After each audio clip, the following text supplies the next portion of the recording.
Recuerdo que en los tiempos del exilio, allá en la costa catalana, un día nos regalaron un conejo de Indias.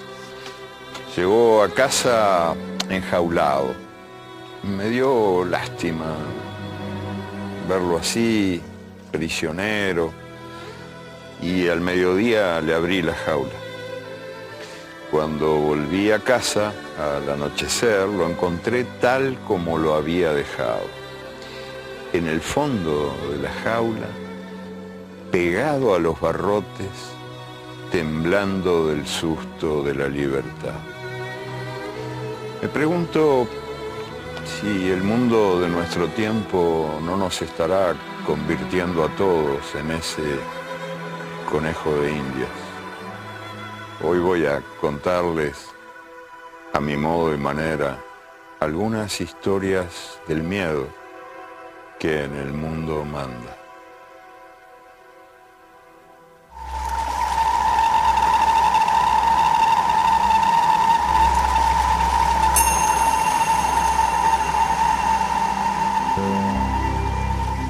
El hambre desayuna miedo y el miedo al silencio aturde las calles. El miedo amenaza. Si usted ama, tendrá sida. Si fuma, tendrá cáncer. Si respira, tendrá contaminación. Si bebe, tendrá accidentes. Si come, tendrá colesterol. Si habla, tendrá desempleo. Si camina, tendrá violencia. Si piensa, tendrá angustia. Si duda, tendrá locura. Si siente, tendrá soledad.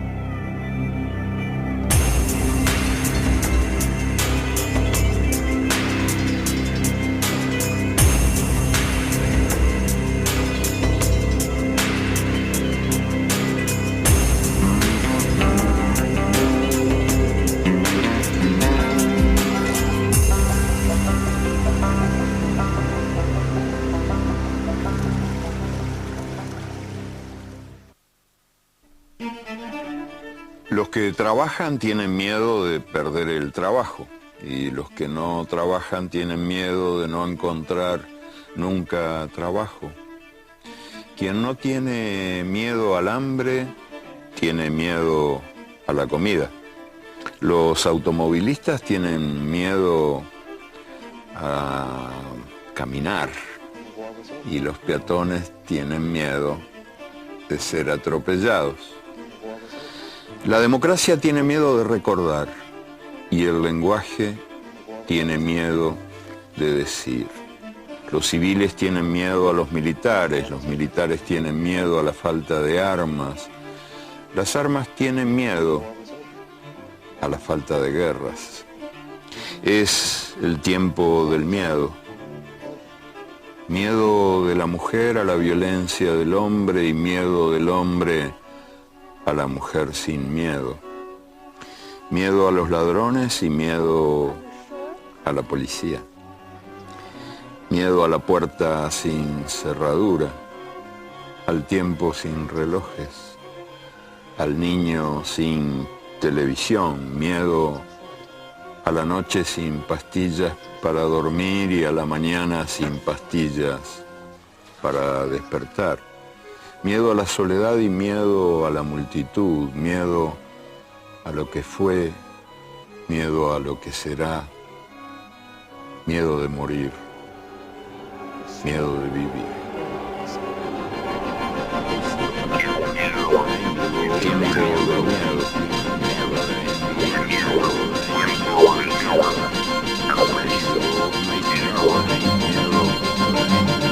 Tiene miedo a la policía.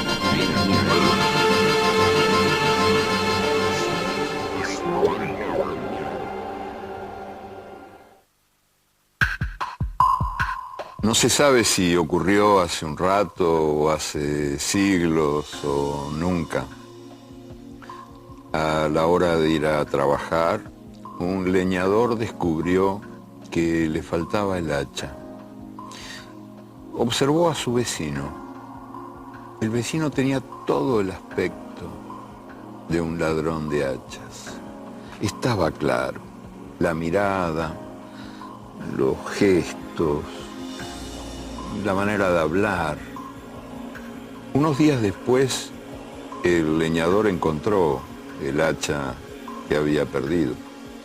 Y cuando volvió a observar a su vecino, comprobó que no se parecía para nada a un ladrón de hachas, ni en la mirada, ni en los gestos, ni en la manera de hablar.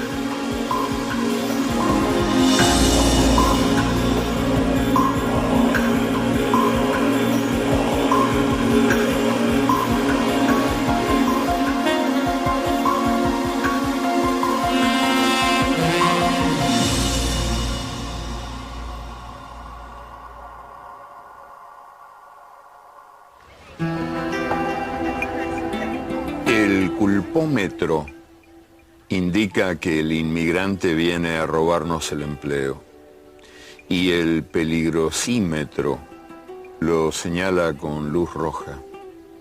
Si el intruso, el venido de afuera, es joven y pobre y no es blanco, está condenado a primera vista por indigencia, inclinación al caos o portación de piel.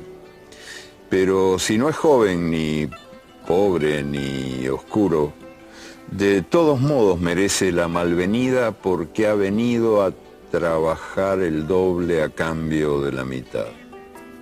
El pánico a la pérdida del empleo es uno de los miedos más poderosos en estos tiempos del mundo gobernado por el miedo. Y la verdad es que el inmigrante está siempre situado a primera mano, ahí nomás,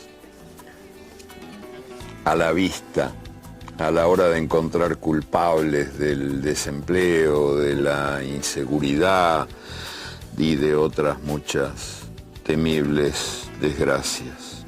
Antes Europa derramaba sobre el mundo entero, soldados, presos, campesinos muertos de hambre, que eran protagonistas de las aventuras coloniales y han pasado a la historia como mensajeros de Dios.